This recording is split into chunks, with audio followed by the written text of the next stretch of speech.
एक गायिका, एक डिजिटल क्रिएटर और अब बिहार की नई राजनीतिक आवाज।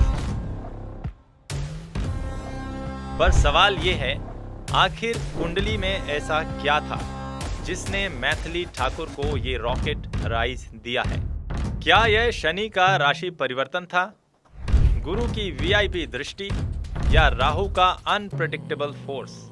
और क्या आने वाले सालों में मैथिली कॉर्पोरेट लीडर बनेगी या असर्टिव, आलोचनाओं से ऊपर उठेगी या होगी इमोशनल? बिहार का फ्यूचर बदलेगी या सिर्फ एक छोटा स्पॉटलाइट फेस?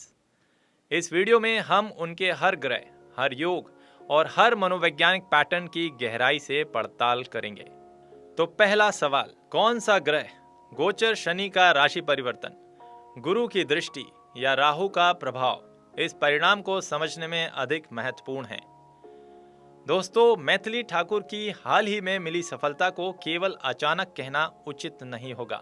यह उनकी लंबे समय से जाने अनजाने में की गई तैयारी, डेडिकेशन और सतत प्रयासों का परिणाम है। उनकी सिंगर और यूट्यूबर की यात्रा ने उन्हें स्टेज प्रेजेंस, ऑडियंस अंडरस्टैंडिंग और आत्मविश्वास दिया है, जो उनके राजनीतिक सफर में साइकोलॉजिकली रेजिलेंस के रूप में काम आया। इस समय उनकी कुंडली में गुरु का सकारात्मक प्रभाव उन्हें मान सम्मान और सामाजिक स्वीकार्यता दिला रहा है, जबकि शनि का रेट्रोग्रेड मोशन और राहु की स्थिति उनकी डिसीजन मेकिंग और रिस्क टेकिंग क्षमता को मजबूत कर रहा है। उनके स्वॉट एनालिसिस के अनुसार उनकी स्ट्रेंथ में leadership skill, hard work, communication skills और समाज सेवा की भावना शामिल है। सीमित राजनीतिक अनुभव और युवा होने के कारण चुनौतियां तो हैं, लेकिन अवसर उनके लिए विशाल है, जैसे युवा समर्थक और कल्चरल पहचान का विस्तार। इस मिश्रण ने 25 वर्ष की आयु में एमएलए बनने की साइकोलॉजिकल ग्राउंडवर्क तैयार की है, जो उन्हें आगे सफलता दिलाती रहेगी। उनकी कुंडली में क्या पता चलता है कि उनका निर्णय लेने का तरीका कैसा है, तार्किक, भावनात्मक या सहज, और यह उनकी राजनीतिक यात्रा को कैसा आकार देगा? आइए जानते हैं। उनकी कुंडली दर्शाती है कि उनका डिसीजन मेकिंग स्टाइल संतुलित, तार्किक और दूरदर्शी है। मंगल शुक्र की युति उन्हें जनता का समर्थन और सम्मान दिलाती है। शनि उन्हें निर्णय से पहले वरिष्ठों की सलाह लेने और गंभीर विचार करने के लिए प्रेरित करता है, लेकिन अंतिम निर्णय उनका होता है।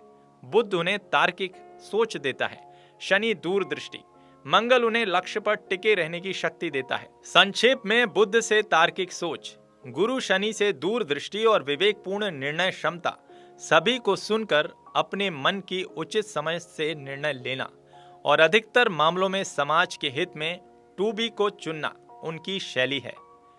उनके लिए कौन सी तिथियां शुभ रह सकती हैं और आने वाले समय में कौन सी बड़ी चुनौतियां दिखाई देती हैं? दोस्तों, मैथिली ठाकुर जी के लिए आने वाला समय अगले 5 वर्षों में पॉजिटिव रहेगा, लेकिन जून 2028 से दिसंबर 2030 तक का समय उन्हें मानसिक और भावनात्मक रूप से थोड़ा चुनौतीपूर्ण लग सकता है। इन कठिनाइयों से गुजरने पर उनका व्यक्तित्व और भी निखरेगा और वे बड़े और कठोर निर्णय लेने में सक्षम होंगी। उन्हें राजनीतिक प्रतिद्वंदियों, सोशल मीडिया और सार्वजनिक मंच पर आलोचना और ट्रोलिंग जैसी चुनौतियों का सामना करना पड़ सकता है। साथ ही संगीत और राजनीति में संतुलन बनाए रखना और राजनीति और सामाजिक बदलावों में उत्पन्न अस्थिरता से निपटना उनके लिए महत्वपूर्ण रहेगा। उनकी कुंडली बताती है कि वह आलोचना को कैसे संभालती हैं। क्या कोई संकेत जैसे कमजोर चंद्र या प्रभावित बुध दिखते हैं जो उसे विरोध के प्रति अधिक संवेदनशील बना सकते हैं? दोस्तों, मैथिली ठाकुर आलोचना को गंभीरता से लेती हैं और उनका विश्लेषण करती हैं कि यह क्यों हुई। यदि उन्हें अपनी किसी कमी का एहसास होता है तो वह उसे सुधारने के लिए मेहनत करती हैं। उनके संगीत के प्रति समर्पण और भक्ति उन्हें मानसिक स्थिरता और ज्ञान प्रदान करती हैं, जो उन्हें अपने मार्ग से विचलित नहीं होने देता। इस तरह आलोचनाओं को वे सीखने और खुद को बेहतर बनाने के अवसर के रूप में अपनाती हैं, जबकि अपने उद्देश्य और दिशा पर स्थिर भी रहती हैं।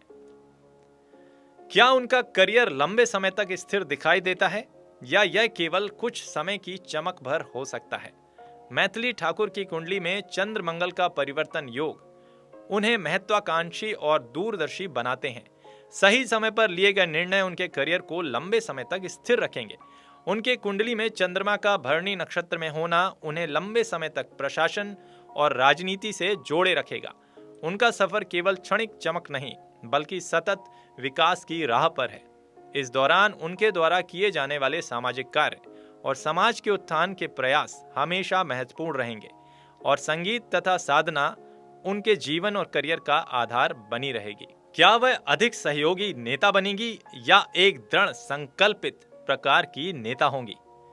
दोस्तों, मैथिली ठाकुर अपने राजनीतिक सफर की शुरुआत ऐसे चरण से कर रही हैं जहां उन्हें जमीन से जुड़कर सीखने और व्यवहारिक अनुभव जुटाने की आवश्यकता होगी। उनकी व्यक्तित्व शैली और अब तक के सार्वजनिक व्यवहार को देखते हुए वे स्वभाव से अधिक कोऑपरेटिव, टीम प्लेयर और सीखने के लिए तैयार रहने वाली नेता के रूप में उभरेंगी। हालांकि समय के साथ उनका आत्मविश्वास और बढ़ेगा, वे और स्ट्रांग होंगी तथा असर्टिव निर्णय भी ले सकेंगी। पर शुरुआती वर्षों में उनका नेतृत्व अधिक सहयोगी, विनम्र और लोगों से जुड़ा हुआ रहेगा। यानी शुरुआती समय में वह एक कोऑपरेटिव लीडर रहेंगी, क्योंकि यह चरण सीखने, समझने और जमीन से जुड़ने का है।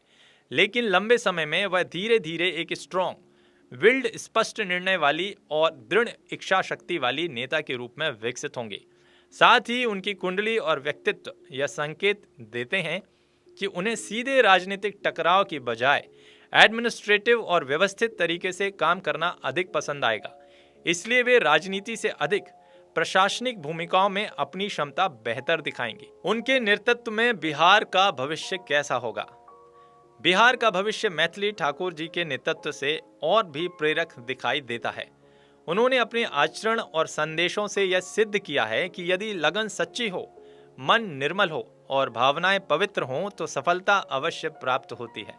उनके नैतिक मूल्यों ने समाज को यह स्पष्ट संदेश दिया है कि अच्छे दिन आते हैं, बस रुकना नहीं है, डगमगाना नहीं है।